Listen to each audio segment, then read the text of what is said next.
Away we go on the Monday edition of the Tall Can Audio Podcast. Matt and Rob in the TCA studio in beautiful Bytown, Canada. What's happening, man? What a weekend. A late start. Yeah, I'm a little thrown off by that, to be completely honest with you, and I'm sure you are too. A little bit. As somebody who has to edit this extravaganza. I'll be thrown off later. Yeah. Less so right now. Right now, it's, you want to have a beer? Yeah, I'll have a beer. That's workable. And that's really why I'm here. You happen to be here, and that's sort of a fringe benefit. Yeah, I get that. We're on social media at Tall Can Audio. Give us a follow there. We'd love to hear from you. And make sure you're subscribed to the pod wherever you're hearing us right now. Let's have a pint. Sounded like there was air quotes around. We would love to hear. We could take it or leave it. We'd love to hear from you if it's something good.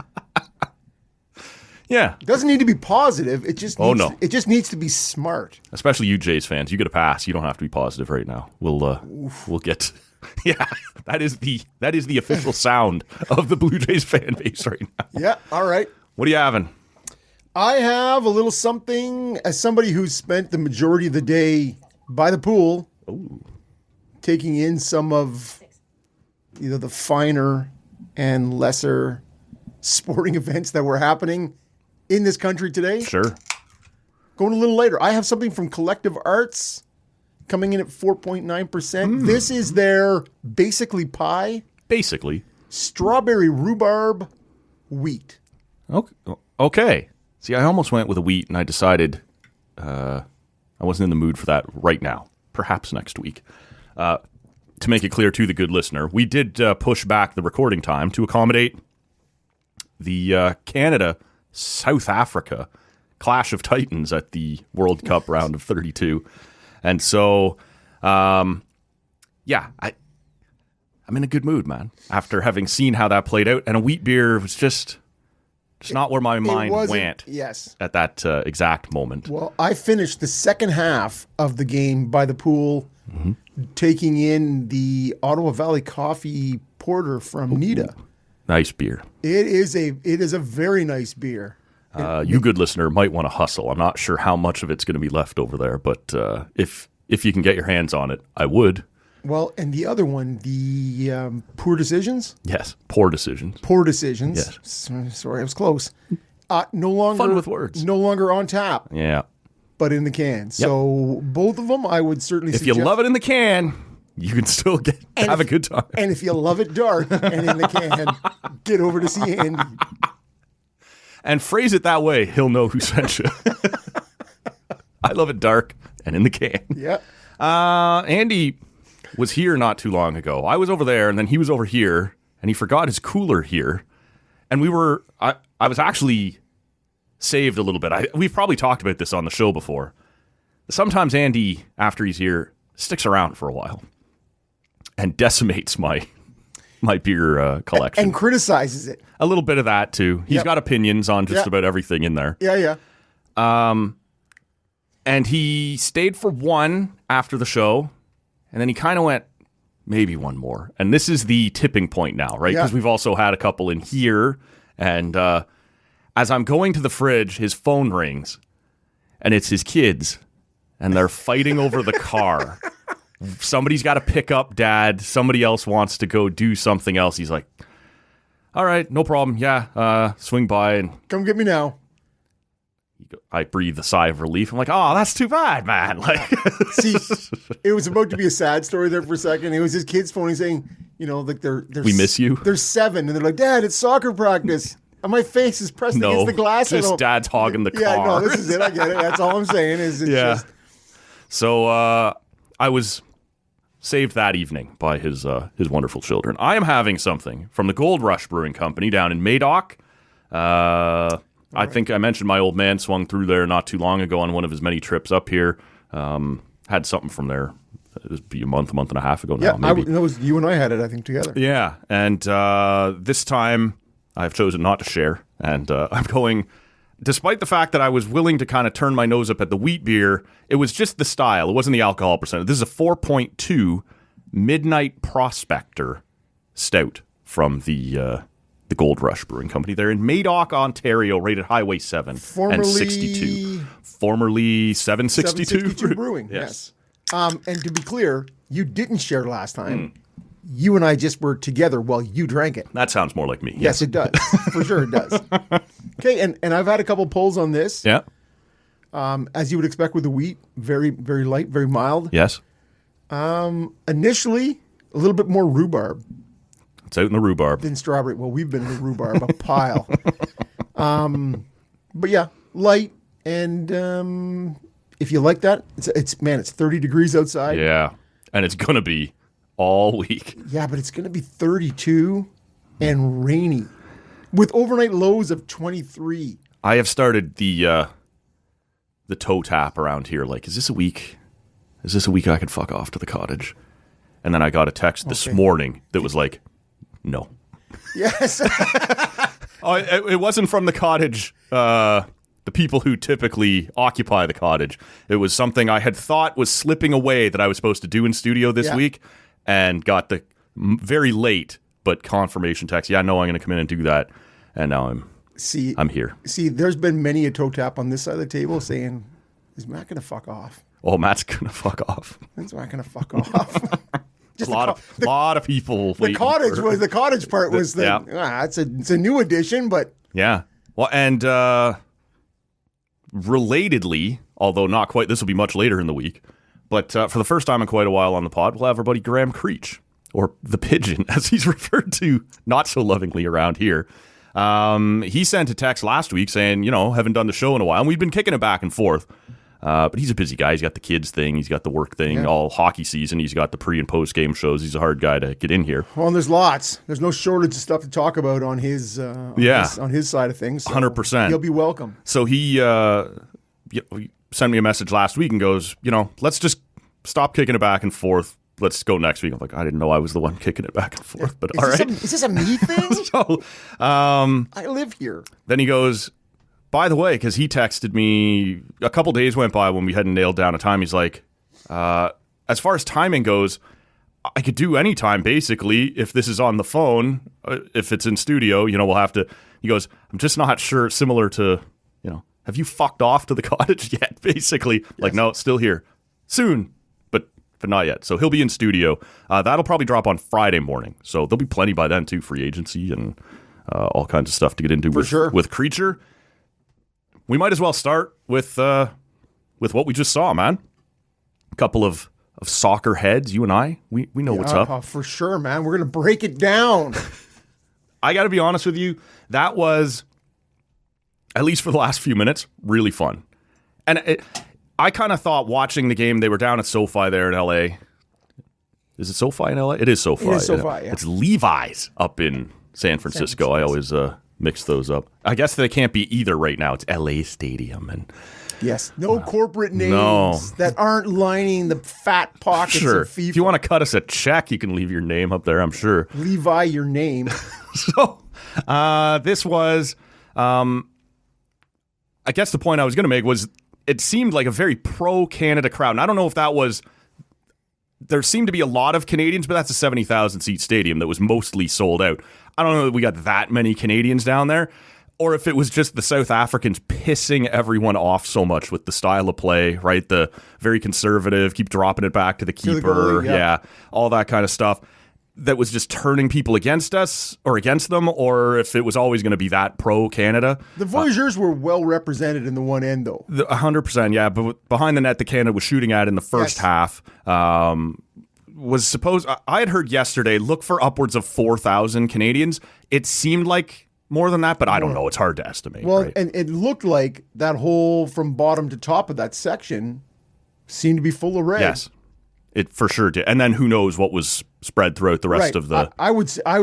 It would be hard pressed to say it was less than 4,000. I would say in excess of 4,000. For sure. And it came off that way on TV. But again, who knows if those were just people who had already bought tickets to that game, no matter what it was. And who showed up wearing a red shirt. Sure.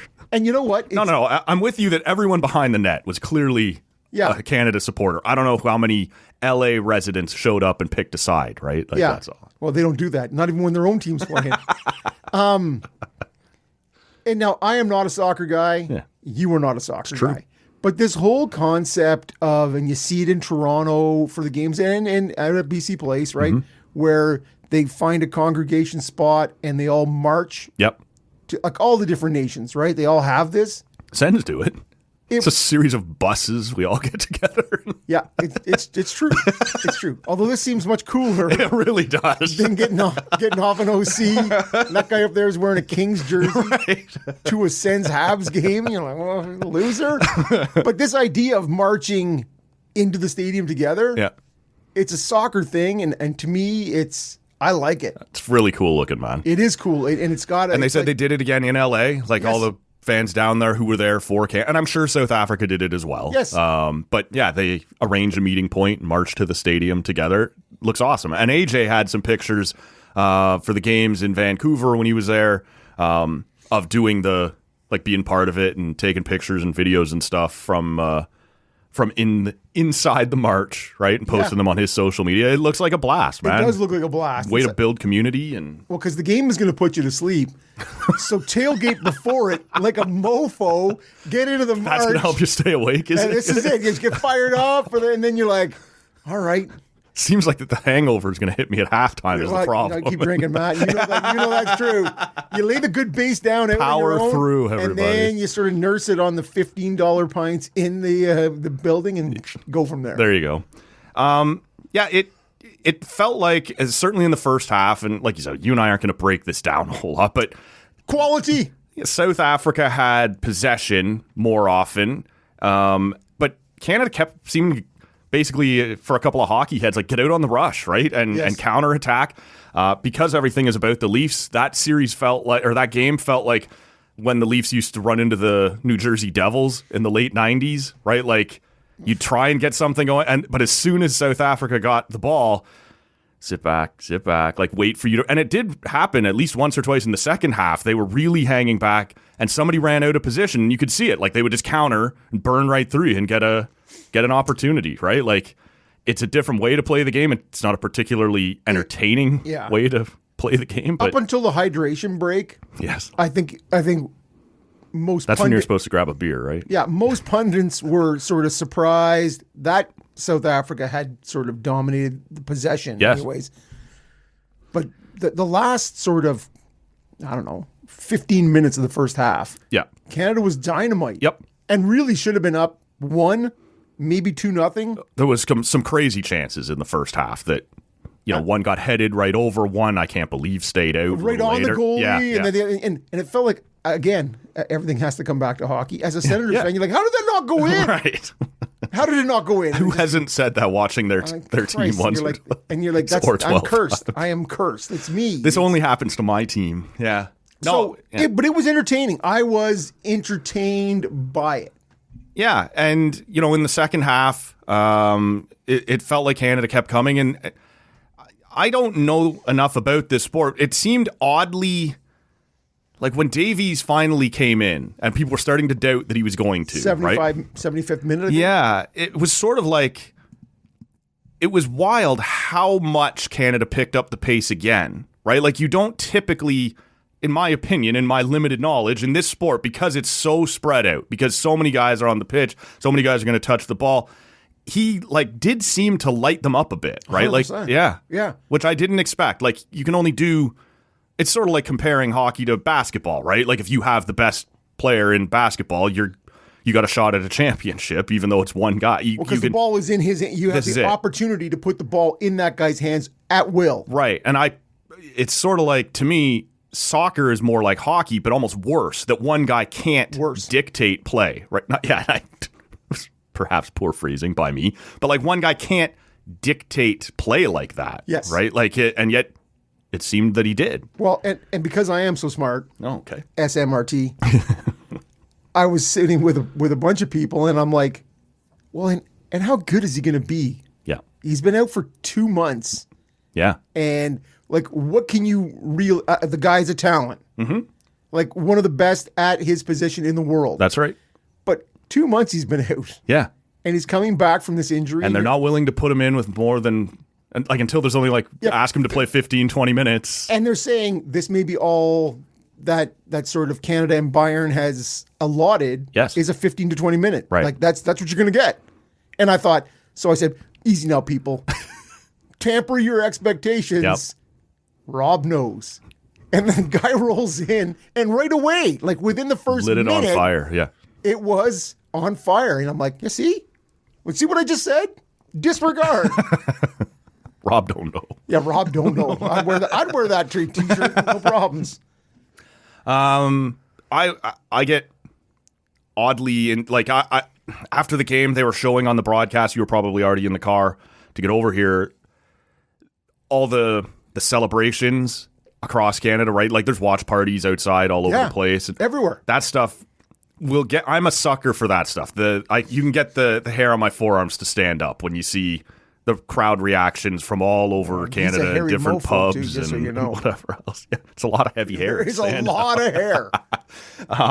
I get into that, man, and this was cool. And they did, if you're one of those people who thinks Jesse Marsh can be a bit much, his post-game speech, he was on camera, and the camera stepped into their environment. I heard a bit of it. Yeah, and he brought them around, and he's yelling, and he's how great they were and that they are Canadian heroes and this and that. And that stuff is all great. But if you're one of those people who thinks he's over the top, this would have done very little to quell your... But I wanted to ask your opinion on that, man, because... But he's over the top for us. This is it. And he is, saying... some people will tell you this is not the person who gets to tell you you're a Canadian hero. And you're like, all right, settle down because he's an American, right? Yeah. You're like, well... He's doing it, like you just said, for us. He has... openly and publicly and whatever denounced all the 51st state stuff. He belts out the anthem. He loves crazy. And this is a country that hasn't historically had success in Canadian men's soccer and hasn't rallied around this team. If being a mouthpiece, right? If being over the top can get people fired up, then have at it, man. It's not going to be for everybody, but I don't have the same beef with it that some people seem to. Coming out of the Switzerland game, people felt genuinely pissed with his sort of lack of transparency on the Alphonso Davies 100%. Thing. And I kind of get that. I totally get that too. You're open. The fact that he is charismatic and he does like attention. Yes, but he comes across as pro-Canadian, as an American. We love that. You love us, right? Yep. We love that. And so... wait for my hockey takes later. But so to me, not everybody's loving Canada. Yeah, Ottawa specifically. And is it a bit much at times? And sure. But it doesn't make him not open to criticism. And I think it was warranted. No, and those are two different things, right? Yes, I know. But I'm just saying there was this bloom on the rose, right? And that whole Switzerland thing was the first time you started to hear more and more from the Canadian media, more so, hey, man, come across. But I have no problems with it. He has been here for the 3 years. Yeah. And re-signed. Yeah, it was still John Herdman in 22. Yeah, he has committed to this. Yeah, that's right. Herdman... The bloom was big time off the rose at the World Cup there. People were like, and then he got swept away at the 24 Olympics with the whole, he wasn't there. He was already gone, but he was implicated. That's right. Yeah. So anyways, I have, at this point, I have no issue with Jesse Marsh. I really don't. You've got the winner of Netherlands-Morocco on Orange Crush in Houston next weekend. I was sort of, again, as just one of those guys along for the ride, you got incredibly lucky to get South Africa, right? 100%. It looked like you were probably going to get South Korea, which I believe is ranked 23rd in the world. Yes. You ended up with South Africa ranked, I believe, 53rd in the world. Smash and grab was what I heard on the radio today. The South Africa-Korea game was a smash and grab. And they're having what did we call it after the 98 Olympics when Hockey Canada had to have a summit? There's government, the South Korean government and the president of South Korea are furious with what's happened. They have, their media outlets are blurring the face of the coach. He's already had to resign in disgrace. So way things went for South Korea. They made the round of 32, though, I believe. No, they're gone home. That's their, I was looking at the very last moment last night. A bunch of crazy shit went down in the Algeria-Austria game. The 2 goals in extra time. Yes. Yeah. Okay. That ends up fucking out. The implication was Korea is out. A bunch of and Iran. They thought they were out, and then Algeria scores, and someone tweeted out the video to the Iranian broadcast. And obviously, I don't speak Persian. I don't know if that was obvious to you, good listener. I don't speak Persian, though. I will put it out there. And you can hear they just said watch it, because it only takes like 2 minutes, the whole back and forth. And I guess the translation is when Algeria scores, it's Muslims will always save Muslims, right? Like it's kept Iran alive. And they're excited and they're talking and the ball gets dropped back in and comes down. And then it's not even like, oh no, like it's just defeat. It's just, oh, like, and again, I don't know what they're saying, but you can hear in their voice, like, no, right? Like, it was quite the crash. Don't you get it, Springfield? So yeah, that crazy back and forth ended up screwing over a couple teams, including South Korea. But Canada was supposed to get them. Would have been a much tougher break. They end up with South Africa. And at that point, I think a lot of people's take was, that's a winnable game now. And if you get to the round of 16, I would say that most Canadians would call that a successful... Gravy. Yeah. If you get here, this is a successful World Cup for Canada. And look, you'll go out, you'll try and knock off the Netherlands or Morocco, whatever that's going to look like. If you remember, in 2022, Morocco was in Canada's division. That's right, yeah. And they were supposed to be the weak mark. Yeah. And then they made it at least into the top 8. Right? They went a long way, yeah. They went on that big run, and they've just gone from... And their world ranking has gone up and up 100%. Since then. Yeah. So they have... Canada will be the underdog no matter what. They are arrow up since 2022. And right. So whether it's the Dutch, and I fully anticipate it being, like I said, the Orange Crush. Yeah. But either way, for Canada to just... It's going to be... This has been a great event.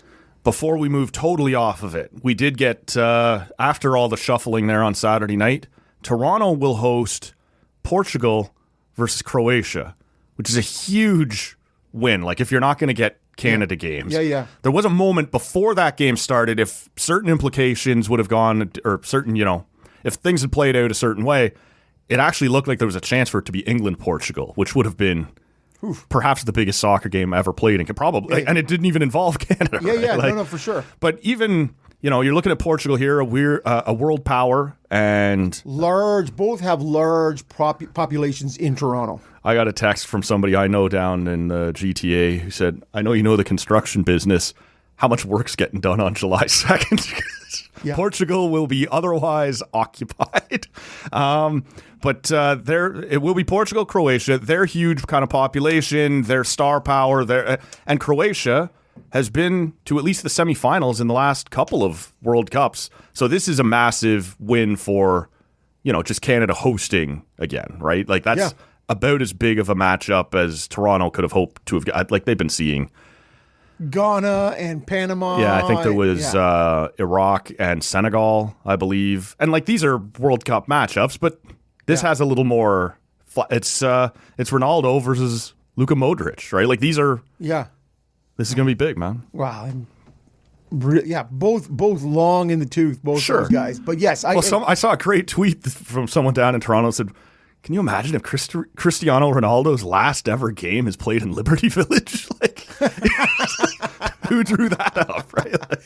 Like, only somebody in Toronto would even drop But it's on the table. Yes, of course it is. Of course it is. But it is two huge soccer nations. Yeah. And as I said, large expat populations in Canada. So that's a bit of a dream for a non-Canada match. 100%. Should probably talk some hockey. Nothing has happened. Been a fairly since the last time dull you and I week. spoke. Yeah. Well, look, the last time the door closed behind you, Brady immediately decided, traded. Now's the moment. I'm out of here. But I thought about it for a long time. Apparently. This is not just a spur of the moment thing. And I didn't do it for you, Matthew. No. I hear that sentence a lot, too. Yeah, okay. I love you, but you didn't really have anything to do with it. No. I was... Yeah, just like that, man. So, why don't we start with the Sens of it all? Because they were active again before the draft started, bringing in William Eklund, I guess it does tie back to that Brady Tkachuk trade. They immediately turn around and flip the 9th overall pick this year that they got from Florida in that Brady Tkachuk trade. Give that to San Jose for William Eklund. And Kasper Halttunen. I was on here raving about that guy the other day. Just because I watched a fair bit of him in the London-Oshawa for sure series. So that makes me an expert on his a two-time OHL champion and a Memorial Cup champion and a playoff MVP. Yeah. So now, what little I know, and this is hardly going to be the focus of the comp, but it seems like some people have soured on him a little bit. Like his development hasn't quite ramped up. Skating's a bit of an issue, I think. Right. But lots of talent. So he'll end up in Belleville, and we'll see what happens. Big shot. It was worth tossing that guy, or having that guy tossed into the deal if you're the Senators. And there's another guy named Svoboda who I don't know anything about. Dwayne. Probably Dwayne Svoboda. Jerry Svoboda, something. Who's going into his 3rd year, I think, at Boston College, BU. Yeah. But he's from Pittsburgh. Okay. So whether he'll be asking out soon enough. This is what I'm saying. So, and the fact that I think he was flipped because he was like, I'm not going there anyways. I think the chances of Svoboda playing for Ottawa are slim. But William Eklund, good buddies with Zetterlund. I kind of wondered. Let's make that shit happen just for that reason alone. I wondered out loud if last year they called San Jose and was like, who's that Swedish talented winger you want? Yeah. Like, no, it's this guy. Like, okay. Perfect. Fuck. Yes. Circle back a year later, get the one you were actually Well, at least he's for. not a dead guy. No, it's true. But William Eklund is a very talented player who I believe is now 23. 23, yeah. And somehow that makes him old compared to the rest of their core. Yeah. So he was going to be the winger that was shipped out to try and get something else done. It does get them the 9th overall pick. That's fascinating for the Sharks. It allows them to still take Stenberg at 2 and then wait around for whichever one of those big 5 defensemen were still going to be available in the draft. Turns out it was Keaton Verhoeft, who as recently as like the start of this year in some places Top was 3. ranked the number 1 prospect in some. Exactly. So they do pretty well for themselves. We can get to them later when we talk about the draft if you wish, but what do you think of 9th overall for the package they got from the Sharks? Well, see, it's interesting because Jeff O'Neill was on Overdrive ripping Sens fans saying they thought they were that number 9 was going to bring them a superstar. And you're like, I'm not sure too many people thought that number 9 pick was going to bring them something more substantial. I don't think anyone in Ottawa that I heard thought that 9 pick would even be used by Ottawa. Right? No. I mean, traded for a superstar. Traded for a superstar. Right. Like it was going to bring back a superstar. Sure. And you're like, number 9 for Kaprizov. Yeah, like let's be honest. I texted you saying I was hoping that could be an anchor piece on a larger deal. Sure. Right? That once you get rid of that 9 pick. So yeah, I was a little bit But the reality, underwhelmed? Yeah, I was a little underwhelmed. Okay. It's one of those things where when you get the initial return for Brady, and you're sort of like, okay, if you start to package these things up, and especially when the draft rolled around and you started to see both Dorofeyev and Peterka both go for mid-20s first-rounders this year and conditional firsts later. Yeah. Both of which, we have still in our greasy mitts. Anyways, I think part of that is the money, though, right? Like what? $11 million is a lot. Dorofeyev getting $11 million. Yes. I'm not sure. I probably would take my chances with Eklund at that point. Like the trade is only the first. No, I'm saying that's something that could have been done in addition to. I see. But anyways, neither here nor there. Where it sits right now is it's Brady.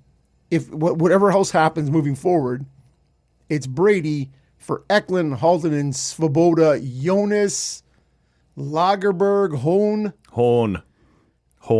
a second in 27 and a conditional first in 29. Mm-hmm. That's what the deal is. Yeah, that's the deal. And I think when I look at it in that light, I think Eklund there's still more upside. Yep.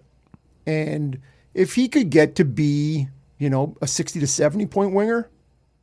And I think that's within reach. I fully expect him in this situation in Ottawa to hit 60 points. Yeah. So I have warmed. I think about it. I go back to when Carlson got traded to San. Like it was, if you remember when Carlson was getting traded. Yes. There was all this Tampa Bay. There was Dallas. You're gonna get Heiskanen. It was all these things, right? It was, and then when it came down to San Jose, and they're like, San Jose, details not yet confirmed, and I'm like, it better not be that fucking Thomas Hertl or Timo Meier. I don't want any of that shit.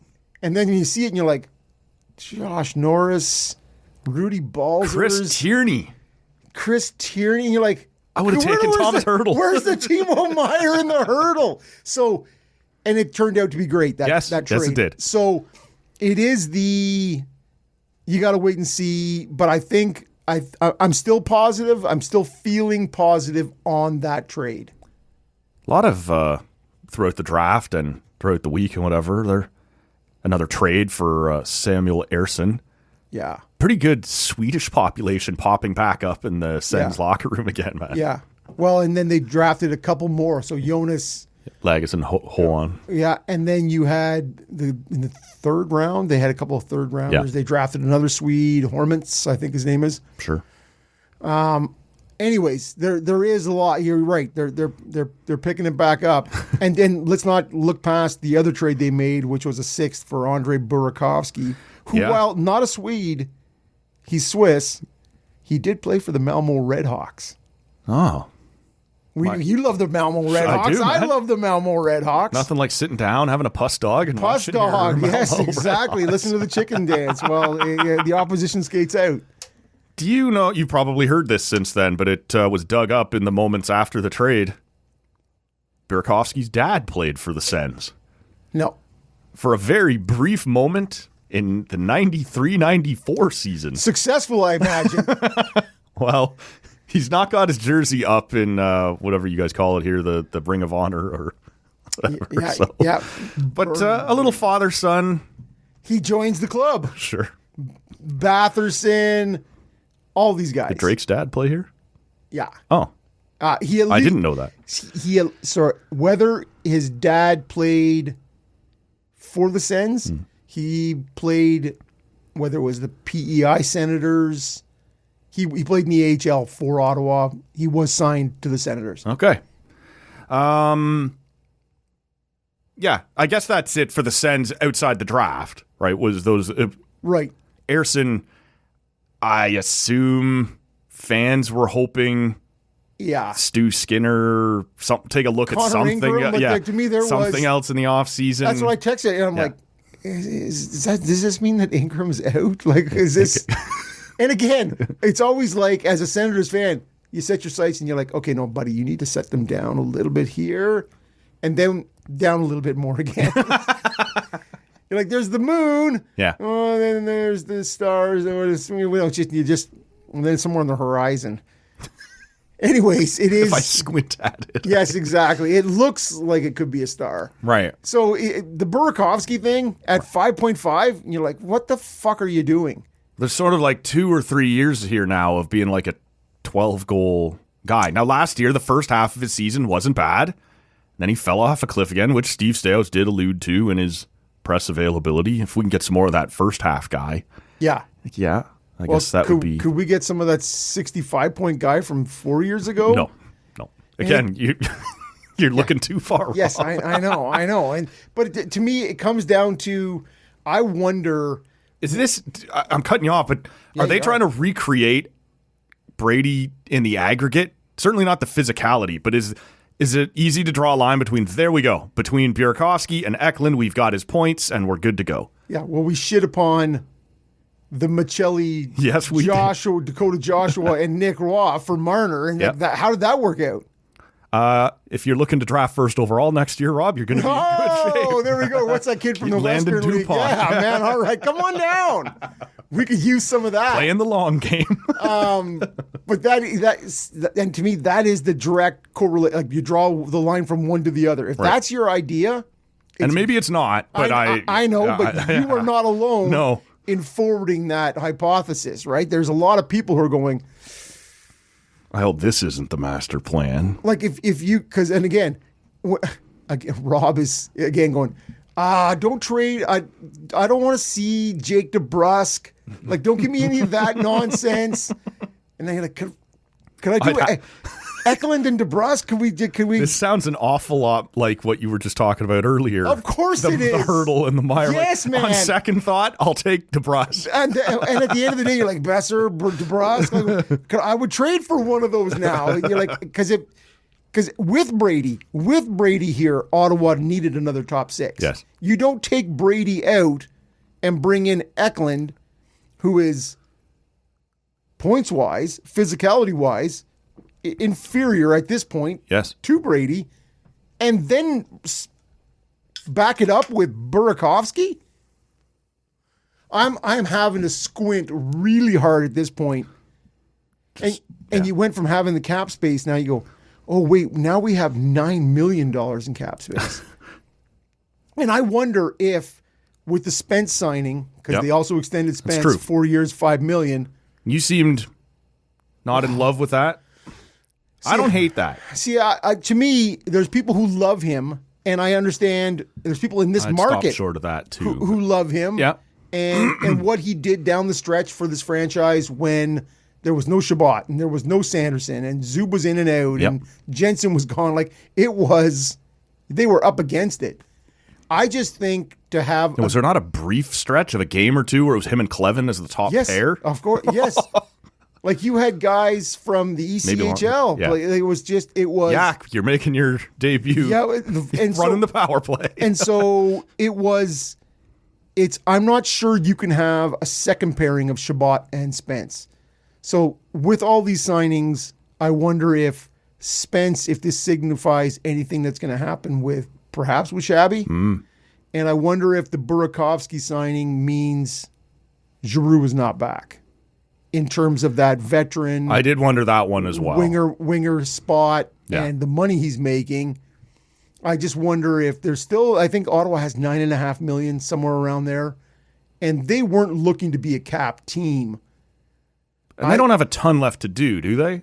Like, in terms of next year, they have to re-up Batherson, but that won't be for next year's cap. That would be for the year after. Batherson and Zub are the two guys. But neither are unrestricted. Right. Exactly. Right. The unrestricteds are Cousins, Ehlers, Jensen, Giroux. Like, that is not the important Cousins either. No, the poor cousin. The poor cousin. What did you make, if anything? Like, this is always kind of hazardous territory. Since we're on the Sens, we'll kind of stay there before moving into the draft at Central, or draft in general. The takeaway from the class that the Sens just drafted, anything to be read into what they did, a direction they might be going, or just kind of another one of these years where you wait and see? Yeah. To me, my name is Jonas. My name is Jonah. The vitriol online with that. Like, people, let's be honest. Take a step back for 1 second and understand that with the 25th overall pick, it's a crapshoot at the best of time. Yes. Like Lassie Thompson, JBD. These are recent mid-20s first-round picks. Mm-hmm.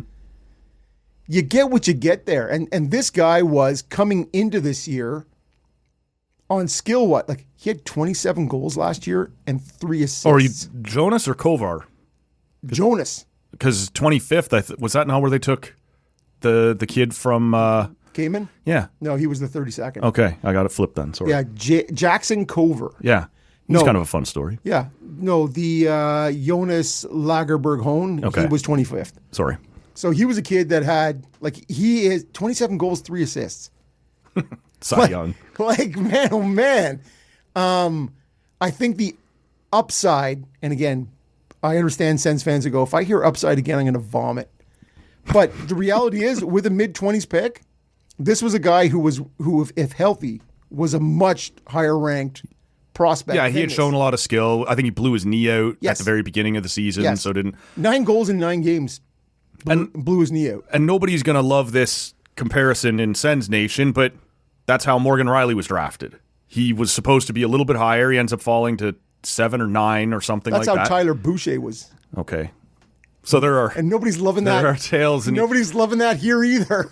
But I just mean, for Morgan Riley, no matter what you think of him now, he has carved himself out a good career as a useful NHL player. A 5th overall pick. So sometimes you you take a gamble at a guy who has tons of talent, a long track record, and his draft year gets ruined. Doesn't have to mean his career is ruined. Right. And I don't hate it. And people were looking at the Jackson Cover pick and saying, fucker only started playing hockey at 13, like ice hockey. Yeah. And you're like, okay. You could use that exact same sentence with a lot more, fucker only started playing hockey at 13. Like, look at this guy. Well, Shane Pinto, who was a house league player until 12, was playing baseball, thought he was going to go, he chose hockey full time at 13. Right. Ed Jovanovski. Jovo, special ed. Started playing hockey at 13. Yeah. First overall pick in the OHL, and not a Hall of Famer, but a first overall pick. This is a guy who. So again, I don't know if Jackson Cover is going to be that guy, but he had 61 points as a rookie in London last year. Yep. This is not nothing. No, and London does okay at churning out pros. Yes, he'll come into the league with some good fundamentals. So to me, that's where I'm choosing to focus is on the first round. Who knows after that? And so Adam Nemec from the Sudbury Wolves, shout out Wolves, with their pick in the third. Now he has a big brother currently in Calgary. Was in somewhere else, and do they have a podcast? These brothers, I don't know. Yeah, something tells me Simon and Adam aren't firing big up Slovak the podcast. Yes, and if they are, it's in Slovak. Good for you, man, because it's not going to spread its way. I just wonder if Simon hits the road to the Sun Belt, how long till Adam's asking to follow him. Okay, he'll be in Austin or Houston. There you go. Tax-free state. The broadcast itself, did you watch it? The first round? Yeah. Yeah. All 4.5 hours. They promised me 3 hours. Luckily, the Jays have been so brutal. I would rather watch couches being swapped out for... I was begging, man. Somebody explained on Twitter, one of the beat reporters that was there in Buffalo, that they're going to have these 16 couches, right, for the kid and their families and whatever else. I was wondering about that. And when you get up and leave, when you get drafted, the next highest ranked player gets to come out and take the couch. And I was begging for another Steve Yzerman or Easton Cowan. Wasn't he the Leaf guy who was out of the first round that got drafted? Am I thinking of the right guy? Maybe. He was sitting not even in the right, like he was way over at the end. I was more thinking of the Cider. More insider when Stevie went way. I wanted someone to walk out of the green room past the couches, giving the look, flipping the birds, fuckers, flipping the birds. Never got somebody quite far enough off to see it, but it took. I thought we were starting in a good place when they brought out Dawkins from the Bills and Doan from the Sabres to talk with. Like that gave it a little energy. It gave it a little something. It did. And then let's stop inviting Justin Bieber to things. It's awkward. Well, as talented of a performer as he is, he's clearly uncomfortable in these. Do you remember at the NHL All-Star game? The fantasy draft, yeah. He kind of just went and sat down. Like, he did not really even participate in the thing. Like, there's something weird about that guy. Well, and when he was walking around and he's like, hey, how you doing? Hey, how you doing? And then he's like, where am I going? Right. Do you want me over there? Like, could you not have rehearsed this beforehand? Would think, yeah. Well, I texted you because Emily Kaplan from ESPN had said they're expecting an A-list celebrity. And I sent it to a couple of you people or a couple of you guys and said, your non-Drake, non-Bieber bets on who it is. And you were like, fuck that, it's Bieber. Yeah, well, that's what I said. I said his goal song is the Yukon. Yes. Why would it be anything other than Justin Bieber? I'm not even taking that bet. Right. That's and you replied saying, I've listened to the song. And I hope I never hear it again. But chances are, Matt, I will. I will hear it a that lot. Song again. A lot now. Yeah, it wasn't good. And then from there, it took forever. The promise was supposed to be with none of these people having to walk up and thank Buffalo for hosting and congratulate the Cup champions. This was supposed to move faster. And somehow it's gotten worse and worse and worse, especially through day 2. Like that took forever as well. I tuned into not a second of day 2, but I had it on while I was walking around doing other things. They had me on for they had me hooked for all 42 hours of round 1. Yeah, there you go. It's not a good broadcast. And I always thought the NHL's draft, they did better than most other leagues. Well, right? that's what they did best. That's what I'm saying. Yes, and I they agree with you. decided, let's see if we can scrap that and make it worse. And congrats, you did it. So what I saw somewhere was somebody saying, hey, has the draft switched to the NHL award ceremony? Right. Because this is bad. So I was like... The Canucks got Colby Smulders, who I like a lot, but it's like by video, and you're like, ugh, like are we doing this or not? Like, are we... Anyway, Layla Edwards out a couple times. Yeah, and how about the kid from Prince George who was from Cypress River? Is it Carlson Carrolls? Yeah, Carson Carrolls. Went to the Flames. Yeah, and he's on the farm. I'm not coming. Forget it, man. Busy time on the farm. Yeah. Flames fans will eat that shit up. Oh, of course they will. But I love that kid. Yeah. Like, to me, that's and he kind of fell a bit too, right? Still top 10 and everything, but went to 6. Yeah. Yeah. Well, there was sort of this talk that there was like the two wingers there in McKenna and Stenberg, and then Caleb Malholtra kind of in that mix, or sort of the bridge between and then 5 defensemen. Yes. Where teams had it at all so Buffalo ends up with number 4 and they take Daxon Rudolph, which a lot of people didn't see. Like, I think the consensus seemed to be Chase Reed was the top of that group. He ends up dropping all the way to 7 or 8 with Seattle. It was Reed and Carrolls were supposed to be the two Yes. that had moved. Yeah. And so when it turned out to be Rudolph and Smith. Yep. And you just sort of went, that's right. Smids went to the Rangers. Yeah, at 5. and they flipped it, right? Yep. And you're like, they were actually the sort of 4th and 5th ranked defensemen of that group of 5. Yeah. And somehow it got inverted. Yeah. Now, again, whatever. But It was one of those things where, yeah, I love to watch it. I was interested to see where Vigo Bjork went. I wanted to bring that kid. up. Yeah. What did you think of Winnipeg taking him? Love it.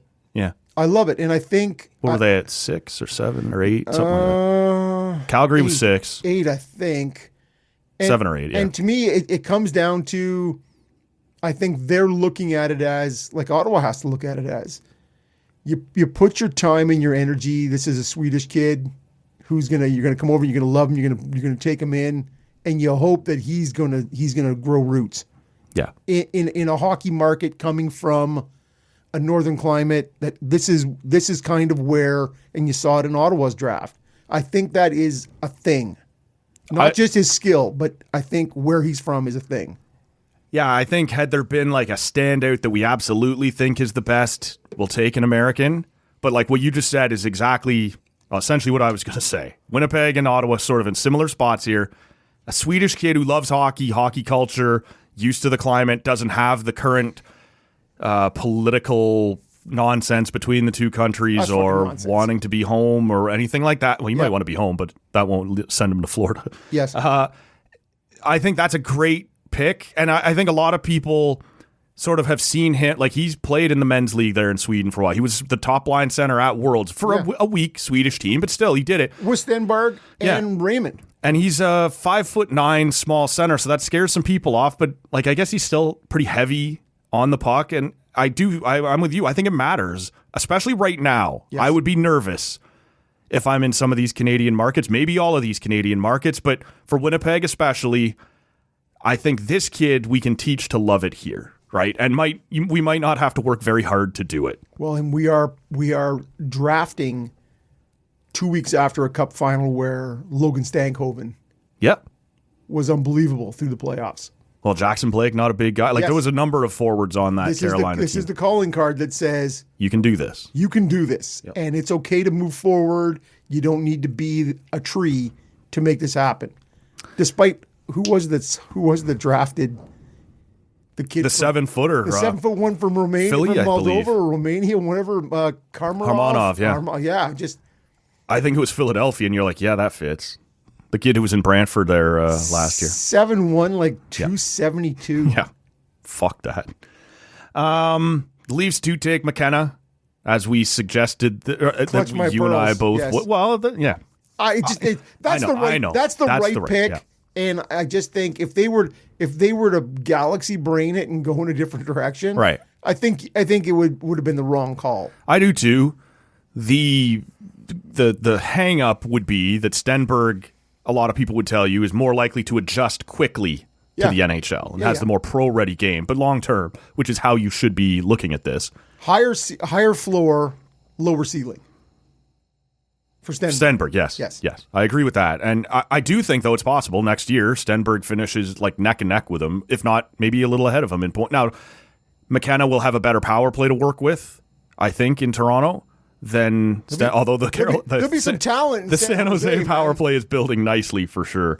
I think McKenna will be better supported, let me put it that way, in Toronto with the forward group around him. But I do expect next year for the point totals and stuff like that and maybe McKenna to be pushed out of some games and fans to be a little frustrated. But I think long term, this is the slam dunk move that you had to make. I thought that with Marner when he got drafted. Yeah, I was waiting for that guy to get blown up. Yeah, and destroyed, and it just never happened. Like he just what he did so well. He's a far more responsible player, it sounds like, than McKenna, though. Yeah, right? yeah, Like he can, even when he's not putting up points, you're not pissed at him because he's not, getting blown by or something or making a gamble he shouldn't have made. Yes, I think there will be some ugly moments next year, but I do think, we did talk about it last week. Whether it's Kane or Panarin or Kucherov, whether he ever reaches those heights, it's that style of player, and that may take some time to get. Kane is the one I That's a nice comparable. I would take a Patrick Kane. I can live with Patrick. Of course you would, but I just meant in terms of smaller in stature, winger. Yep. Go. And he was, walking around Toronto on Saturday, threw at the first pitch at the Blue Jays game. They were making him and he seems like a well-spoken guy. A lot of the guys of them are now. It's just and a lot of the guys who cover the prospects were saying like maybe to maybe to a problem, but maybe not quite to a problem. He is a very confident guy, which is what you want if he's going to play in Toronto. And there was an interview he did in Buffalo with one of their newspapers before the draft because he was in town. Said, Toronto's picking first overall, bit of a rivalry here with Buffalo. What do you think about the potential of being a villain in Buffalo for the next however many years? And he goes, well, I would hope that I'm going to be a villain in 31 other rinks, right? Like just kind of not over the top, but suck it, Buffalo. That would have been awesome. You'd never had to buy a drink already in Toronto. So, anything else out of the draft? Like overall, I see Toronto being given solid grades by the experts. Like you said about the Sens, who knows, right? I don't know anything about these guys. To me, I was reading a couple things, and the one thing I was reading, which was, draft grades. Yes. And I just looked at the Atlantic Division. Yeah. And of the Atlantic Division, Toronto got the best grades. Right. So people did, and when you have the first pick, you have a huge step up, of right? Course, in terms of you get the best player, the player deemed to be the best player in the draft. Your initial grades are going to be good. Of course, yeah. And so, right. Well, and like when they traded Carlo, they get 2/3, right? They trade Ersson to Ottawa for a fifth. A fifth, maybe. Yeah. I thought it was a sixth, but Could maybe be. It's a fifth. So all of a sudden, like, as much as anything else, because Toronto's traded away, like, you don't expect all those kids to be stars or whatever, but just get your cupboard stocked again, right? Like, I think that was part of the reason Toronto's grades were so high too, was just make a lot of, between 60 and 85, they picked 5 times. It's not an area where you're going to make a ton of hay, but get some lottery tickets back into your... It is more tickets. Yeah. And at the end of the day, so you flipped out Lawton and Carlo for 3/3. I believe the Lawton pick moved up to a second because they made the playoffs. That was it was a third unless LA made the playoffs and it became a second. Okay. So 2 firsts out, second and 2/3 back in. Well, just the Carlo thing was a first, a fourth, and Minton. Oh yeah. Sorry, I forgot about all those other things. For 2/3. And I will say, sayonara, Carlo. Yeah. But I am happy. We used to talk about this with Dorian. Don't double down on this shit, man. You stepped in, that was not your mistake. If it's that bad, if you think this guy can't play. And Brendan Carlo did not have a good year here. Whether he bounces back a little in St. Louis or whatever, you can't worry. Like, if you think that guy's got to go and the best you can do is 2/3, do it. Like, you can't worry about the fact that, well, it cost us. That's someone else's mistake, cut man. bait. Yeah. Cut bait and move on. I totally get that. Yeah. And because. But it is an ugly trade for the fan base. Like, it's. Tree living's gone. Yes. So it's, Fuck. It is that whole sort of, you're like, oof. And again, The you sunk love cost fallacy, right? you love the swing of the moment. Yep. And if it works out, and you're like, woo, this is perfect. Whereas we've talked about this, we've preached, I certainly have. What happens if somebody doesn't make the big swing at the trade deadline? Like, you look at Carolina brought in Delorier this year. Yes. That was essentially, and he played one game. Yep. And they announced re-signing him at the parade. Yeah. Fucking I'm coming back, or whatever it was he was. Who are you? Yeah, you're like, who's that guy? He's very puffy. Yeah. What is happening here? The whole fucking team. I'm going to step out there when it's my turn to speak. I'm going to use a shocking F-bomb. No one's going to see it coming. Like, everybody's doing it. Yeah, no. I saw a lot of hot takery around that too. I love and it. I wish that, kids never had to hear a bad word or whatever else. But if these guys are all loaded, you know what hockey culture is. There is a part of me that's like, if you're bringing your kid to this, just have a little chat with them beforehand and go, the bad words, you can't say them, right? But you're going to hear them here today. I don't think it has to be the end of the world, but people do a lot of pearl clutching about it in the moment. And to me, it really came to a head. Brett Hull? No, I'm thinking the Blue Jays. Oh. In the postseason. With Schneider. Yeah. With Springer. Like the amount of F-bombs that got dropped on live TV. In the locker room, yes. In the locker room, and even afterwards on the field, there was some, and you're like... And so to me, it is one of those things where, hey, I think kids are just... Like, I've never heard my dad say fuck. I've never heard him. You should ask him, man. Just once. Come on, let me hear it, Dad. Well, and I think I've heard my mom. Yeah. In reference to my older brother. But it's. I have no trouble believing that. But it is one of those things whereas my kids, I never swore at my kids, but my kids had certainly heard me say. Sure. So I just think it's. They're down there in the sort of Bible Belt adjacent. Yeah. I have no idea what's happening, so who knows? But I just think it's less shocking in 2026. You're probably right. Than in the Leave It to Beaver era. Right? Like, I just think there is, and again... Listen, Mom and Dad, if you've never actually stopped and looked at what your kid's watching on their tablet, then don't get too worked up now. Okay, well, and the youngest person in my house, just tolerate me for 1 second. Yeah. Or 10 this years. Would be the first second. 11 years or what. Instagram between the youngest person and the mother in the house. Mm-hmm. She likes to send nice sidestep there. She likes to send her thing. The mother likes to send things on Instagram. Mm-hmm. And one was this, in terms of awkward moments, there was this clip of this kid saying, "Hey, Mom, I got an 87 in chemistry." This is an Instagram post. Yeah. And the mom responding saying, "WTF, that's awesome." And then the kid responding saying, "Mom, what do you think WTF stands for?" And the mom saying, "Well, that's fantastic."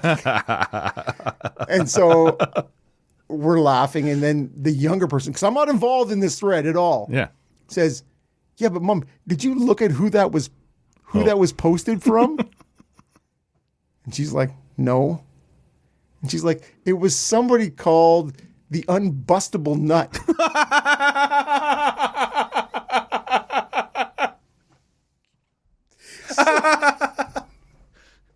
So, come on, Mom. Have some decorum. So the youngest one and I are laughing. There's two of the three of us in the room are laughing. And so then there's this awkward moment where, you know what that means? I guess I don't. So it was hilarious that the WTF. Why would you be offended if you didn't take it, or if you were only taking it literally? The Unbustable Nut. Yeah. Anyway, so I had to explain it. That's going to be Viggo Bjork's. Yeah, and then the youngest one said, "Why did you say it like that?" And I'm like, "Well, why don't you take a run at it then? you try explain it to your explaining mother. what that is." And she's like, "Nope, I think you did a fine job." So one of those things where you're like, "Oh, that's awkward." Yeah. Yep. Let's take a break here. My 2 little tiny cans of stout are empty. The small cans. Yep. Boo. Yep. Gold Rush Brewing. Don't get on this train. Is it all small cans from them? Yeah. Well, so far, that's been my experience. And in a 4.2 stout. Yep. I give it a good You home. know what? Well, yeah, we get 2 of them, and that's right out of the Rob Christie playbook, them right a there. good home. Bam. I'm glad you've copyrighted that move. It is. We'll take a break here. There's actually 1 or 2 little pieces from the draft I wanted to allow a little more time for. We'll hit those on the other side. We got to talk a little Blue Jays, I suppose. Yeah, we do. And we'll get to that in just a moment. Have you done this before? Yeah. Well, where do we start? Tell me about the complaint. There was a desk producer who saw Will yell at me about something. What? Doesn't matter. What? Doesn't matter. The wife of a board member died, and Will asked me to send flowers. I wrote on the card, "I'm so sorry about your loss, LOL." LOL. I thought it meant lots of love. How are you still working here? I dodge bullets. Here comes a bullet. Boom, I'm over here. Ping, here comes another bullet. Boom, I'm over here. All right, we're back in here. I'm going to have a full-size pint this time. Good for you, full-size guy, big- full-size pint. Yes. A big boy beer from my friend Ian at the Whippersnapper Brewery. He was here a week or 2 ago, something like that. Well, it was actually fairly soon after I shouted him out on the radio there, and he was like, "Here's some beer, Matt." And I can be bought. Yeah, of course, This man. is evidence of that, for sure. Well, and yeah, to me, it's when you hear somebody saying good beer right there, it works. I hope it did. And good pizza, too. So Did he bring you something new? this is something new to me. This is the Latchkey Kid Hello, 80s. IPA. This says 70s, but yeah, kind of home by 7, drinking from the hose. Yeah. So 70s born, growing up in the 80s. Yeah, there you go. That to me that's me. I'm a latchkey kid, big time. I asked my mom, I'm like, did you ever wonder, Mom, when I was gone from like 9 o'clock in the morning till 5:30 or 6 o'clock at night? And she's like, nope. is my child alive? Like, where's my kid? Did you ever wonder that? And she's like, no. I had 3. I can't be worried about you. There's Expendables, like I lost that one. I got 2 more. It turns out you did lose one because there's now 4 of us. I have no idea how that works out. Yeah, no, you see this stuff online all the time now. Like kids, like, so you, without a phone, you were just allowed to go out and be like, I don't know, I'll be home by, well, when the streetlights turn off, or on at sundown. on, when the streetlights yes, turn right. on. Well, either way. No, that was later. That was high school. 100%. When they turn off, I'll be home. It's like, I'm going to so-and-so's. I may or may not stay there. I'll see you when I see you. There was none of these. And I grew up, so a couple of weeks ago, I was north of 7. Yeah. Loving it. Yeah. And talking to a buddy I went to high school with, and I'm like, there would be on a Friday night or a Saturday night, so no cell phones, we're talking late 80s, early 90s, I could be 50K from my home in a quarry drinking and you're like, I don't know, what could go wrong, Matt? Sure. Nothing. It was a simpler time. But I just like, oh my God, now with the amount of hovering and helicopter Text parenting. if you're going to be late. Yeah. Where are you going? If it's after 8. Yeah. Well, that's me now. Honest to God, in the last 5 years, it's like post-COVID, it's crashed in terms of my bedtime. The Latchkey Kid here comes in at just over 7%. Ooh, Ian. It's seems high, Ian. Seems hazy. high. It's nice though. Okay. I'm enjoying this. What do you got? All right. I'm drinking something from Woodhouse. This is their stout. Coming in at 4.7. So I've kind of reversed what you got going on there. Yeah. I'm going to finish with a nice, hopefully malty smooth drinking. I poured it into a glass. So On second pull here, this has got some sort of like gasoline. Like rich kind of Corinthian I would leather. stop short of bubble gum kind of, but there's something. Oh, Ian loves his bubble gum. but that's normally in something else. Yes, yeah. exactly. That's in your Belgians and whatnot. But again, the higher alcohol makes me wonder. Yeah. So we talked some World Cup. We talked some NHL draft. There was one other major occurrence this weekend in the sports world, Rob, or the sports entertainment world. We have a new WWE champion. Jesus Christ. His name is Montreal's own Sami Zayn. Or just outside of Montreal. And I wanted to hit you with this just to see he becomes the 8th Canadian Oh, Jesus. to be a WWE World Champion. We're not talking Intercontinental Champs, Tag Champs. Yeah. How many of Males. the 8? These are only males. These are only men, yes. How many of the 8? Sami Zayn is a free space there. He is one of the 8. How many can you name? One more. That's it, eh? Not even going to... Okay, how far back does this go? The earliest one to become WWE champion was in November of 92. Oh, there's 8 since 92? Yes. Well, before then, you were champ for like 5 years at a time, right? It was San Martino and Hogan and Backlund. Sweet, Haystack Calhoun and... Well, none of these are Canadian, but yeah, you were champ forever. Then it started to be traded. Oh, my God. Yeah. So there's Bret Hart. There is Bret Hart. So was his brother? Owen was never world champ. Owen was never. No. Canadians. Yep. Wow, man. Nope, I'm out. Seriously. Guy's not even trying. No, I am absolutely. And there's at least one here you will kick yourself over. I'll be the judge of that. Chris Jericho. Yes. Manitoba's own. There's a great scene where, they're wrestling wherever outside the ring, and like the drunk fans are always yelling at you, whatever. Go back to Toronto, Canadian. And he punches his opponent in the face, and then he turns back and goes, I'm from Winnipeg, you idiot. Yes. It's become a bit of a meme for Winnipeggers. I'm from Winnipeg, you idiot. Well, and again, so when he came on with the whole Y2J, yeah. Wild Walls of Jericho, Yep. that whole thing was very well done. 100%. He's a very creative guy. And so to me, that was... Yeah, you're right. I am kicking myself over that. That seems like an easy gimme. I assume you probably won't get any of it. Wait. Yeah. How about one of the guys, the guy from Toronto, was part of a tag team? Yep. Edge? Yes, Edge is one. All right. You should follow that thread a little further. The other guy that wrestled with the darker haired guy, they also both from Christian, Edge and Christian. Edge and Christian. Christian later on had a brief run as a champ. All right, there's 4. You've done okay, and actually, there is one more very infamous name, whether you would have known he's a champ or not. Okay. He's been erased from WWE history, but he was technically a champion. Erased because he did illegal things? Chris Benoit. Ooh. Yeah, we don't talk much about the Chris Crippler. Benoit. He was the Crippler, unfortunate. The Wolverine, too. It was Hey, look at this fucking guy. Yeah, you know what? There's another guy. But man, you're right. He has sort of... Yeah. Kevin Owens, you wouldn't know, but he, for the longest time, kind of had this ongoing soap opera feud with Sami Zayn. They're best friends, then they feud again, then they're best friends, then they... But also, he's from Mirabel, Quebec. They call that Grade 8 Girls. Yeah, there you go.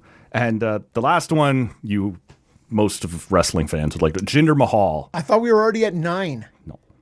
Jinder Mahal is 8. I've never heard of Jinder Mahal. Jinder Mahal played... Jinder, he was, not Ginger. Right. And he played a guy as if he was from India, but he's Canadian born. And he played Vince's favorite, right? Evil foreigner who came in. Well, not just Vince's favorite.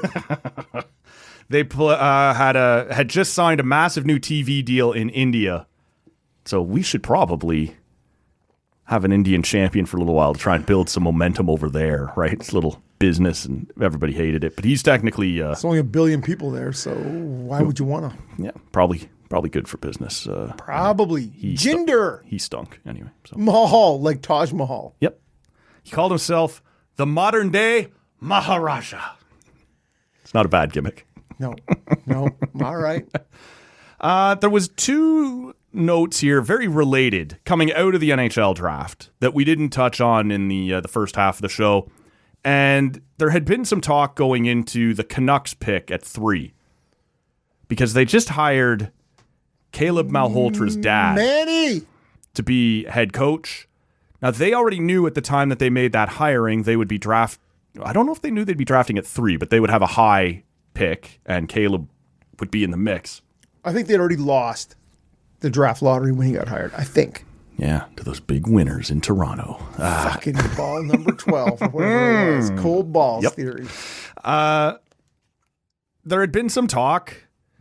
Would it be too complicated? Would it be too uncomfortable to have somebody making their NHL head coaching debut at the same time that your kid is making his NHL debut? Could everybody be professional?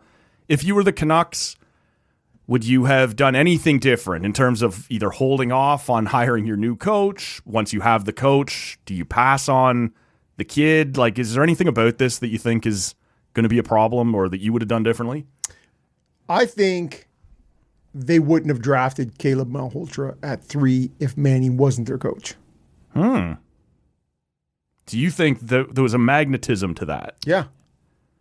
I listened to Jason Buchla on the draft panel. The Sportsnet guy. Yeah. Which if I could never hear again, that would be all right. He seems to know his stuff, but he's kind of a black hole of charisma. Well, and something about hearing a guy who's 100 talk about mitts and boots and this and just and cellies and And that was catching on. Sam Cosentino starts using boots, and you're like, all right, let's. Yeah. Well, and Army and Arm Dog, and you're just like. They were both calling him Arm Dog a lot, and it's barely tolerable for the players to do it. Yeah. So we don't have to do it. Anyways, he kept going on about how Malhotra was, for all these reasons, both character and talent and dominance in the second half of the year and all these things was the absolute, he was the right pick there. Right. And I don't think if Manny Malhotra, and again, is Caleb Malhotra a top 5 pick, a top 6 pick, whatever, for sure. I just don't think the Canucks are taking him if his dad isn't the coach. That's my take. Yeah. I have no doubt Manny Malhotra is capable of being a professional, right? And it actually sounds like Caleb Malhotra is going back to college next year. I didn't answer the question. I understand that, but it's part of the conversation. Yeah, sure it is. And I assume Caleb will be fine. Whether he does a year in college, there's some talk, maybe 2 years in college. Dad could be fired by then. Right? So, and where is he going to college? I don't know. Okay, was he going to North Dakota? I don't know. Was he going to Wisconsin, Matt? I have no new information since the last time I asked the question. It's somewhere in the West, but I think if he's going to Denver. That sounds right. I think that's now coming through the mist. I think if you believe for sure this is slam dunk the best available player at 3, you go ahead and take him. If it's tied, I would go the other way. And it's not even so much because I believe... goes to the non-child. Right. And I just think it's so much less complicated. And I don't even... For everybody. This is where I was going to go. I don't think it's necessarily that Manny can't be professional. I don't think it's that Caleb can't be professional. It's that players vent. People don't like their boss. Right? Yeah. Like whether you're on the charter or whether you're in the locker room or you're out for dinner. That guy. If you are in an Uber with a cam running. That never happens, man. What are you talking about? Guys have every right, frankly, to vent. It doesn't mean I'm quitting on the team. Doesn't mean I'm demanding a trade. I mean, fuck, that guy needs to play me more. Or like you blow off steam when you go out with the boys after the game. And now, not only is the coach's son there, at some point, it's going to be the coach's son who is a rookie, who is already uncomfortable, right? Who is already trying to find his way. And I think it puts the rest of the team in a weird spot that, again, if you're sure this is the guy for the next 10 or 15 years for your franchise, you do it because the coach, at this point averages like 2.5 years of lifespan in any organization, and who gives a shit. But I do think it puts the rest of your roster in an interesting spot that, again, I wouldn't have necessarily passed. I think if it was tight, if it was him or Chase Reed, I think if it like I'd have gone the other way. But if you're sure this was the best available player, then yeah, you do it. See, to finally answer your question, I don't think it's going to be a problem for Manny or Caleb, as you've suggested. Right. It's not just players. It is assistant coach. It is management who go, yeah, that guy probably needs to be sent down. Right. Or it just opens up other problems. There are awkward moments you've invited into the that you didn't have to have. Yeah. And again, I don't think it was a slam dunk. That, like, to me, it was. I heard a lot about Caleb Malhotra as a top 6 pick. Where in that he wasn't. His ramp up is very short. Right? Like the opposite of the kid we were talking about with the Sens, who had the long track record of clearly being on track to being a top pick and got injured. This was sort of a guy who was fine in the BCHL and then came to Brantford, and he wasn't great in the first half and then exploded in the playoffs. There's some questions around that, right? Like, I don't know that he's a slam dunk number 3. I just think at any other time, he is not the 3rd overall pick to the Vancouver Canucks if his father isn't. And I have no intel on this. No. This is strictly my opinion. Yeah.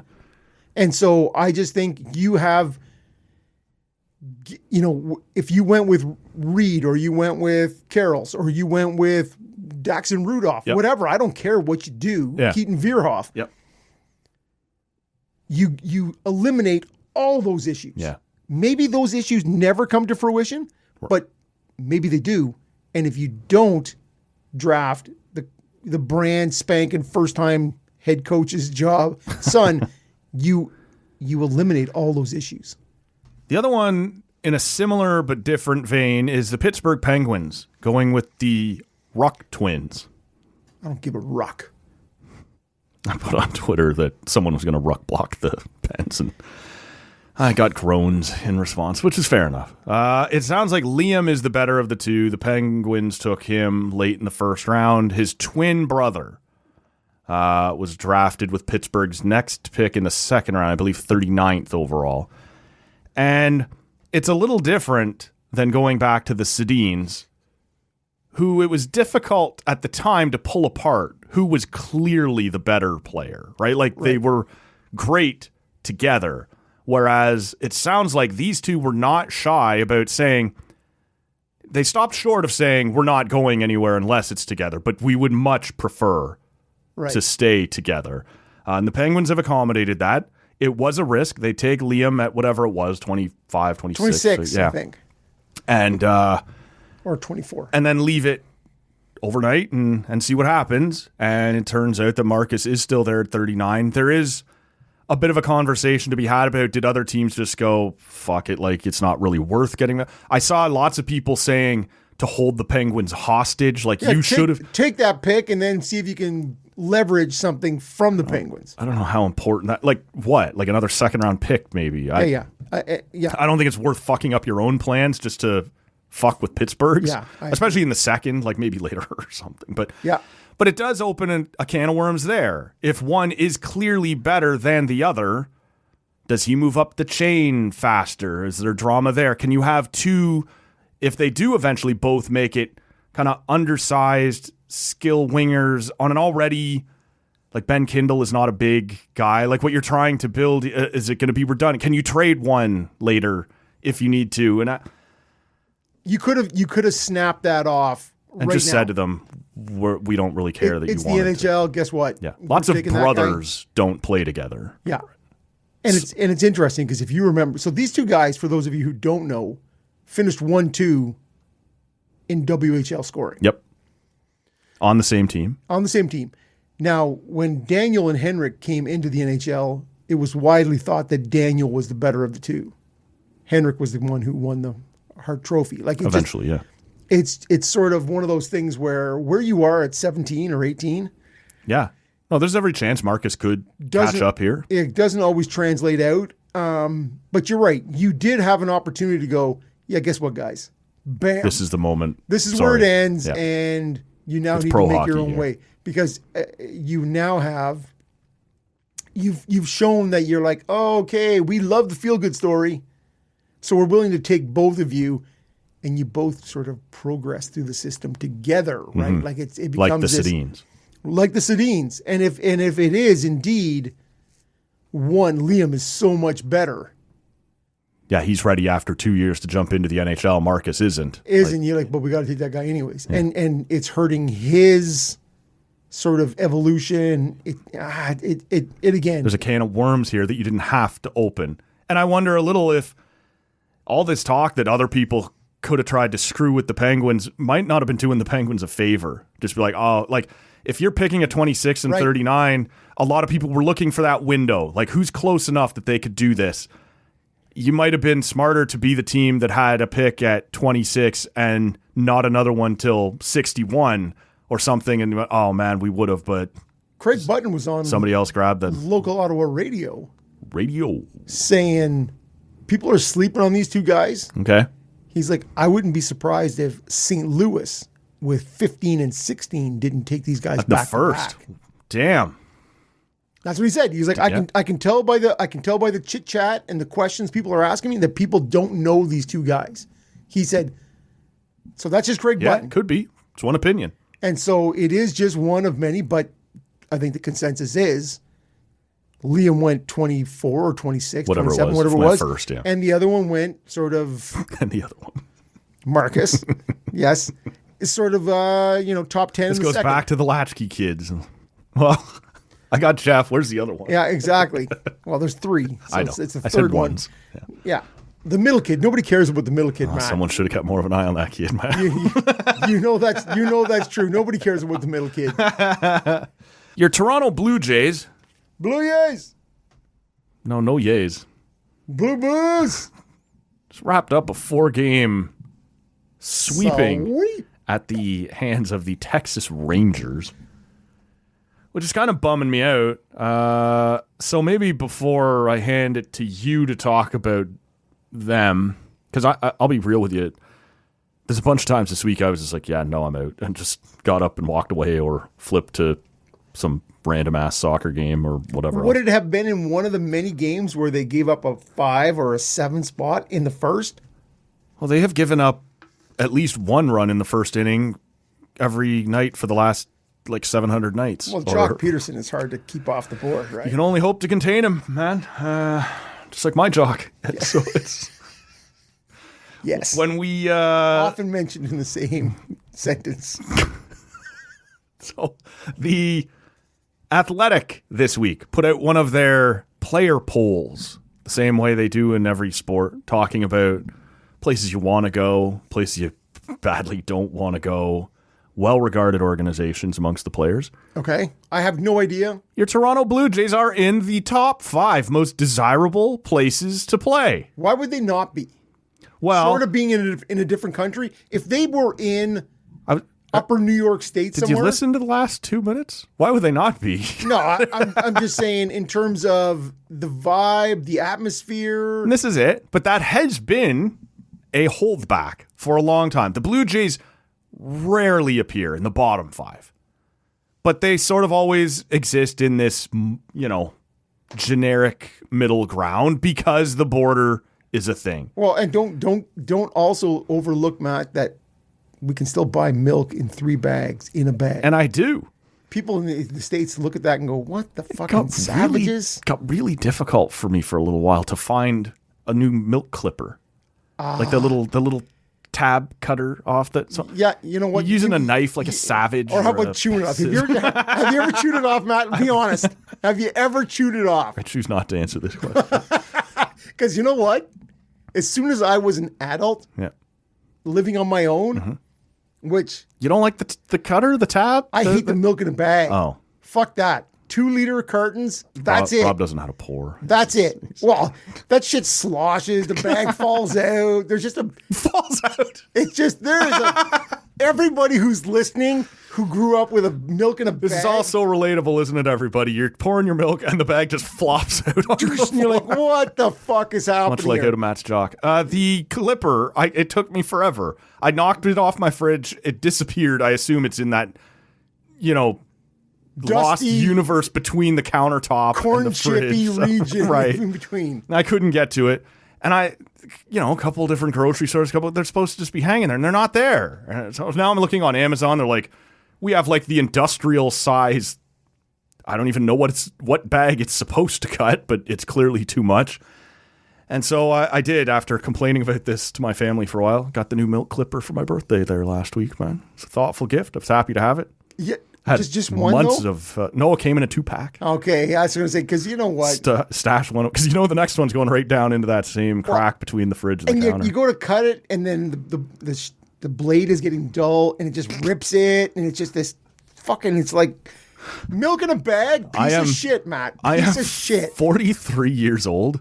This is the first time I have ever looked for one.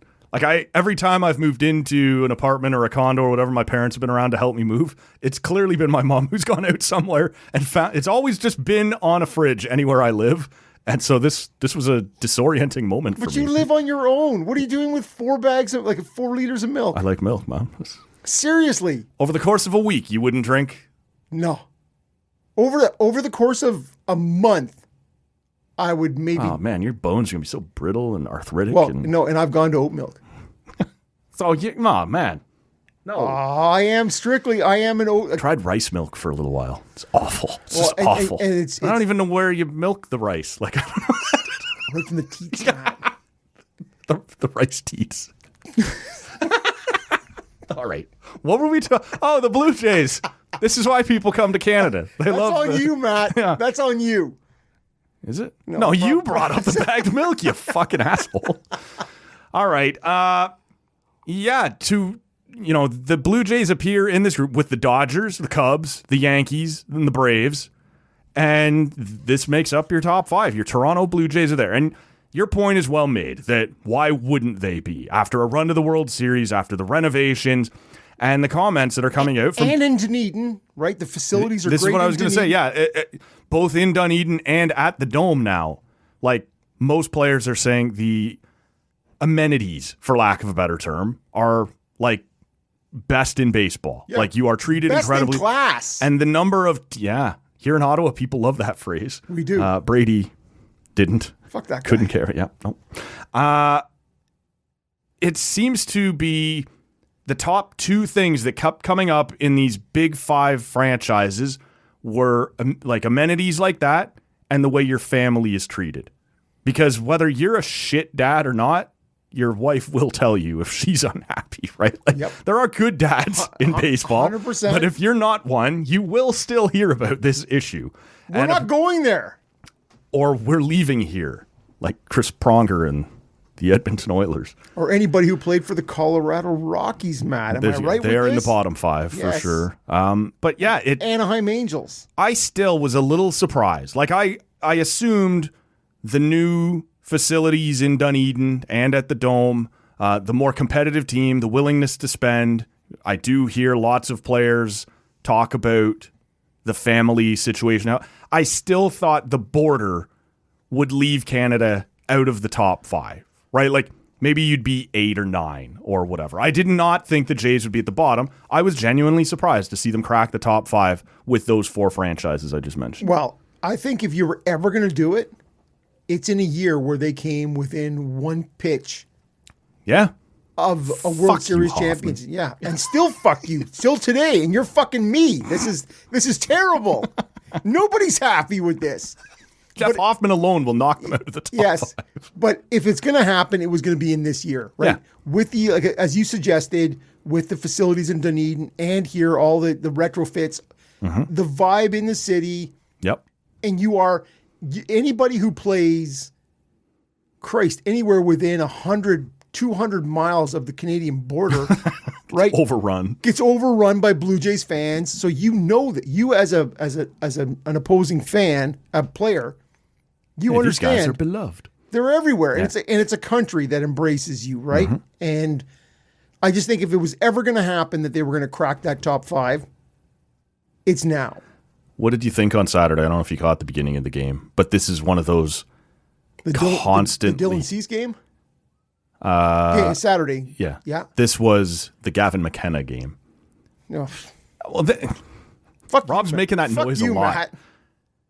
This idea that it's Canada's team, and it is, but every time they lean into, we're also a Toronto team, and they do something like this, everybody starts just shitting themselves in the replies, right in here, the comments, right here in the studio.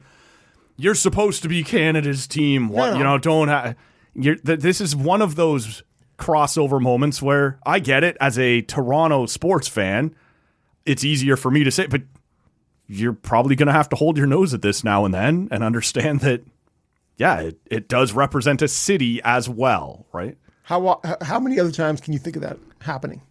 That there's been a baseball or a hockey crossover element? Just something like that where you go... I think like 2 or 3 years ago, they had a couple of the Leafs to batting practice. Remember, it turned out Matthews was pretty good with the bat as well. It's not every weekend. It's not even more than once a year. See, I don't care about the Raptors. Right. I know this about you. And so, but it is similarly, right? It is the only franchise in this country. Yes. And I don't care. Like, I just, whatever, man. You just, it is air quotes, Canada's team, but it's Toronto's team. And I don't care about it, but I don't care about basketball. Right. I hate the Argos. I hate the Leafs. Like, but the Jays have always been my team. I was never an Expos guy. I'm old enough that I was young. Had the option. When I used to go to Expos games. Really? Yeah. Huh? But I was still a Jays guy. Yep.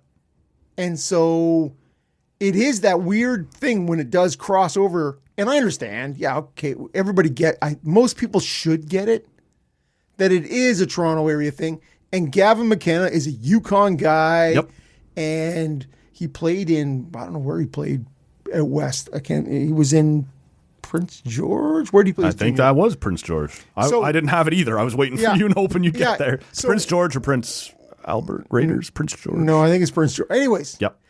He is this sort of, but that's it, man. That is the last time I want to see you. And they did not even broadcast it. Like, it was sort of as we're going to commercial, Jamie Campbell is talking over it. And as he throws the pitch out and he sort of, everybody in that stadium would have loved it. In the stadium, that's a great thing. Yeah. Yes. This is hype. It's the moment. It's whatever. And now it is all under the Rogers umbrella too, right? And 97% of the people in that building live somewhere in the 416, right? Like, so it is, I get it. I just don't like it. I just can't believe we have to shit our pants every time, especially once it's once a year or anyway. Yes. The Leafs are not successful often enough for this to come onto your radar. There will be pants shitting on a regular occasion if this continues. I don't want to see more of this. There's plenty of pants shitting as other things continue around the franchise. And it's bad. You just got swept by the Rangers. This was not on my mind, but I did see a tweet that pointed out if the wild card race is going to be this mediocre and this tight all the way around, losing 4 in a row to a team you may be in a tiebreaker with in September, probably not. Oh, no. Not ideal. Now, that seems like a problem for future Jays fan. Right now, you're going to have to stop the bleeding in a bunch of other ways. But they currently don't have the tiebreaker against a bunch of these teams. Anybody. Yeah, basically. And yet they are still in it. But like we talked last week, they just had a 4-1 week, right? Having swept the Red Sox and split what should have been a 3-gamer but got rained out against the Cubs. Yep. And then won the opener against the Astros. Yeah, and then lost everything since, giving up at least one run in the first inning. Like, it's amazing what a difference in a week can do. You got up to 500, 4-1 week. All right, maybe this is where we turn the corner. And then there's just so much more pants shitting. Well, you threw it to me at the end of last Sunday's show. Mm-hmm.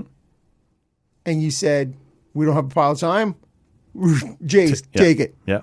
And I Take it. And I talked I've been about taking it ever since. Yeah, I talked about the upswing in the offense was coming and Kirky was back and all these things, and there was this sort of general Optimism. glow. Yeah. Oh, yeah. And then all that's happened is they've gone 1-5 since then, and you're like, and the offense has been shit, Mm-hmm. and and the pitching, and if I hear more about this idea that, well, if they get into the wild card in the playoffs, and you go with this pitching staff, and you're like, what fucking pitching staff? What are we talking about? Well, it had been the only thing holding their heads above water through the end of May. The starting rotation is 2-10 now in June. Taking it. Just taking it, man. And so I just think this team, it's just this whole idea that Did you have eyes on the game today while you were watching the soccer? I was back and forth. Yeah. So they're down 1-0 most of the way through, then it's 2-0, and I wasn't flipping at all. So I was listening when in the bottom of the eighth, Springer leads off with a single, Yeah. or gets on with a single. Lucas comes up behind him, bang. Yep. Unlikely heroes. Yes, so 2-2. And then I flip back over to the soccer game. Yes. And same. And I've got it on my whatever, live updates on my phone. So if I just flip the screen on, it has the score and the count and the whatever else. And I see it's now 3-2. I'm like, what the fuck? Like, and this, again, I hadn't even flipped. It was just, you blew it away again that fast, eh? Like, and I guess it was a wild pitch from Varland. So I'm not going to get too worked up about that guy. Yeah. But it's just finding new and interesting ways to. Well, but you are talking about on Saturday with the Cease game, and Cease was all over the place, right? 10 strikeouts, Yep. 4 or 5 walks, only 4 hits. I think it was 5 walks, 4 hits. Like, he was struggling, but he was working, he was doing his thing. Fluharty comes in, and it really, and to me, the common denominator here is Rogers, Fluharty, and Varland, way too much action. Overused big time, man. Through the first 81 games. And I know there was a huge love in at the end of the year. People want to shit on Vladdy, whatever, do that. It's the extension to Schneider, who I've never loved. Davis or John? John. And they've extended him out. And He was never going to get after I going to know, the World Series. No need to extend. Yeah. And anyways, the use of the bullpen. But what else is he going to do? Yeah, I know. There is this notion that I'm going to play for the win today. Yeah. But this is 100. They say it every day. Every game you watch. The only one or that I listen thought to, was indefensible was it last Friday or Saturday when the Cubs absolutely smoked them, and he used Tyler Rogers already down 8 or 9, and then he couldn't go the next day. Like, you were going to end up letting Miles Straw pitch in that game anyway. Why do you have Tyler Rogers out here for 2 innings? Like, that's misuse of the bullpen. But the high leverage guys, because they've been in so many tight games. yes, and you're not. And to me, you can draw lines all over the place, right? If you had scored more, you don't need. You're not. Yes, all of these games of are course. so high leverage. You can go to Nance more often, right? Like, you can go to somebody else to just get you through this last 2 innings with a 4-run lead or whatever. When you don't score, every game is going to be life or death, and you're going to turn to your top guys. And I just think everybody understands, and Schneider's a lifer, right? It's 162 games. Yeah. If you know this, you can't just go, oh, well, today's today. We'll deal with tomorrow. That isn't how baseball works. I wonder a little bit if when I'm sitting here and I go, I wouldn't make that move, and then that move doesn't work, I have the ability Right in your back pocket. to go, my way automatically would have worked. Which course is it would. like, Of course it I would have. have confirmed his way didn't. We'll never know for sure if my way would have, but I get to say it would have, right? And so it's That feels like you're poking me in the chest with A your little bit, finger. little But bit. you know what? I'm taking it. We're all taking it. And I'm agreeing with you, we're man. all taking it. Because my way is never been wrong. No. I do wonder. Rob don't know. I asked you last week if you had any thoughts, and like you said, we were in a rush because there had been a ton to get to, about Vladdy leading in his voting, like in the first base position for the Trash. All-Star game. And at the time, I didn't care. I like that other people are upset about it. There's a little troll in me for that like there's people down south going, Canada shouldn't be even allowed to vote in this. They're clearly ruining it. And you're like, well, fuck you, right? Like, love your players more. You ruined so many things. Really, Yankee fan? This is unfair. Okay. Yeah. And yet, as someone watching the Jays right now and seeing that Vladdy currently has an OPS under 700, no good, Matt. If you have any pride, you just don't go. You can't. You clearly need the. Like, I've seen people draw the line back to when he got hit in the forearm on like the last day of April. Before that, all his numbers are right where you'd expect them to be, and since then they've been trash. Like, you need the time off. I don't care about humility. Like, I don't deserve to be here. No, you need to say to the Toronto Blue Jays and Jays fans who have just given you a $500 million contract, I'm going to take these few days to whatever, rest, get healthy, be in the batting cage, whatever needs to happen. It does not need to happen at the All-Star game. I'm not normally this guy. Like, I think people get weirdly worked up about All-Star games. Sounds like don't go. Don't go, man. Like, you. Not only do you not deserve it, your fan base deserves more from you right now in terms of dedication to the team. Are you suggesting you don't want to see him hugging it out with Acuna Jr. and Tatis and all that? You don't want to see this? No, I don't. I want to see Ernie Clement go. I want to see Dylan Cease go. What a hater, man, with no fun. You got no fun in your life, man. Where is the fun? I'm 40. I'm a man. I'm 40. There's no fun? What are you talking about, man? Fun is 20 years in the past. Oh, yeah. Yeah.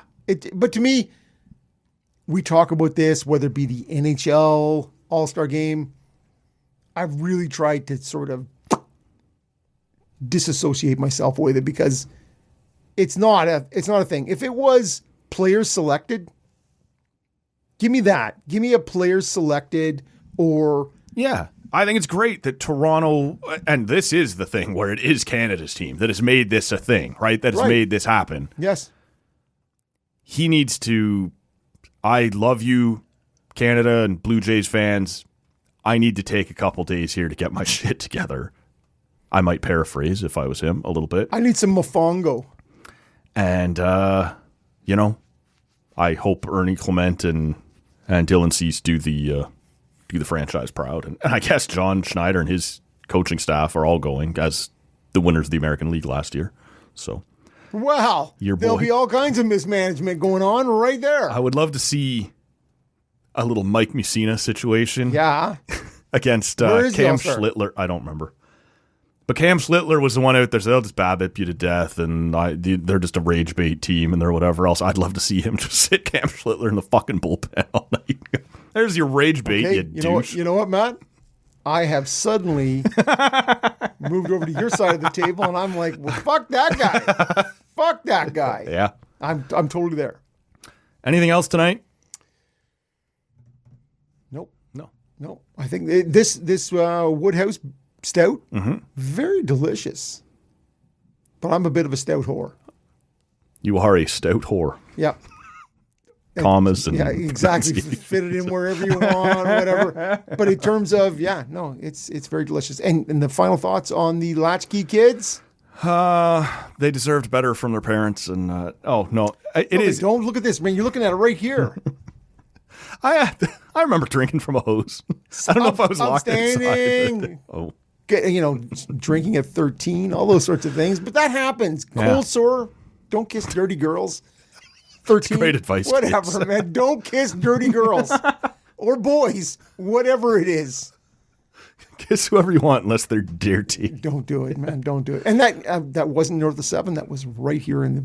Oh no! Right here in the Ottawa Valley, baby. Right here in Ottawa, Ontario. Yes, exactly.